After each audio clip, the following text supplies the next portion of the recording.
यह कहानी है एक गरीब पिता और उसकी बेटी की। एक बार वह गरीब व्यक्ति अपनी बेटी को उसके स्कूल से लेकर शहर के एक महंगे होटल में पहुंचा। उस व्यक्ति ने फटे पुराने कपड़े पहने हुए थे और उसकी बेटी स्कूल की ड्रेस पहनी हुई थी। जब दोनों होटल के अंदर पहुंचे तो वेटर ने पूछा, सर आप क्या खाना पसंद करेंगे? आप अपना ऑर्डर बता दीजिए। तब उस व्यक्ति ने कहा कि आप मेरे बेटी के लिए एक प्लेट पाव भाजी लेकर आ जाइए बस। वेटर ने कहा, सर आप कुछ नहीं लेंगे, आपके लिए भी कुछ लेकर आऊं? तो गरीब व्यक्ति ने कहा, मेरे लिए कुछ नहीं, आज मेरी बेटी के लिए पार्टी है। मैंने इससे वादा किया था कि अगर तुम इस जिले में 10th क्लास में टॉप करोगी तो तुम्हें मैं सबसे महंगे होटल में पार्टी दूंगा, तो आप सिर्फ बच्चे के लिए पाव भाजी लेकर आइए। वेटर ये बात सुनते ही दौड़कर अपने मालिक के पास गया और बोला कि सर आपसे एक छोटी सी रिक्वेस्ट है, आप मेरी सैलरी से पैसा काट लेना, लेकिन आज मैं चाहता हूँ कि उस बच्ची के साथ उसके पिता को भी एक प्लेट पाव भाजी खिलाया जाए, क्योंकि उस बच्ची ने पूरे जिले में 10th क्लास में टॉप किया है। वह गरीब पिता है, ज़्यादा पैसे नहीं होंगे, इसलिए कह रहा है सिर्फ बच्ची के लिए ले आओ।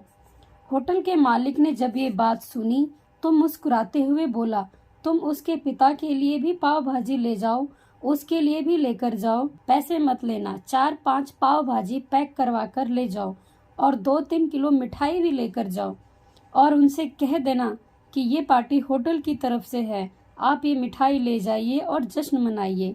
जब वेटर ने 2 प्लेट पाव भाजी लेकर गया, वह व्यक्ति चौंक गया और बोला, मैंने तो एक ही प्लेट मंगवाई थी, मेरे पास पैसे नहीं हैं। वेटर बोला, अरे सर शर्मिंदा मत कीजिए, ये पार्टी होटल की तरफ से है, आपकी बेटी हमारी बेटी ने टॉप किया है, ये मिठाई लेकर जाइए और जश्न मनाइए। पिता और बेटे खुश हो गए और चले गए। कई साल बीत गए। उस गरीब पिता की लड़की अब यूपीएससी की तैयारी करके कलेक्टर बन चुकी थी और इत्तेफाक से उसी शहर में उसकी पोस्टिंग हुई थी। उस लड़की ने उस होटल में सूचना पहुंचा दी कि मैं उस होटल में लंच करने के लिए आ रही हूं। होटल के मालिक ने जब ये सुना तो होटल को पूरी तरह से सजवा दिया। गांव में ये बात पूरी तरह से फैल गई और कस्बे के सभी लोग उन्हें देखने के लिए आने लगे। कलेक्टर अपने पिता के साथ उस होटल में पहुंची।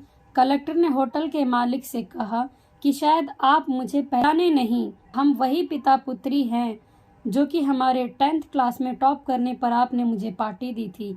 हम वही पिता पुत्री हैं, आज फिर से आए हैं और आज पार्टी हम देंगे आपको, आपके पूरे स्टाफ को और पूरे गांव को, क्योंकि आपने गरीबी का सम्मान किया है। आपने उस दिन जो पार्टी दी थी मुझे बताया कि मुझे कितनी और ऊंचाई तक पहुंचना है, कितनी और बड़ी मंजिल को छूना है। आपने एक नई प्रेरणा दी थी और आज मैं उसी प्रेरणा का एहसान चुकाने के लिए आई हूँ।